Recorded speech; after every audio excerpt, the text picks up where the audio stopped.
Mani sauc Antaņina, strādā par vecmāti Vidzemes slimnīcā 13 gadus. Vidzemes slimnīcā esmu uzticīga jau 30 gadus. Visvairāk savā darbā mīlu to brīdi, kad saņēmu pateicības vārdus, mīļus un siltus, vienkārši paldies vārdus.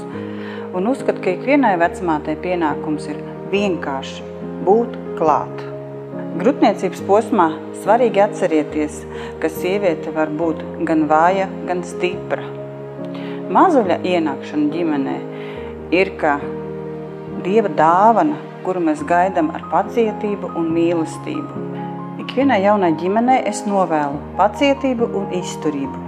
Un mana devīze vienmēr ir tā: augat lieli un nākat vēl.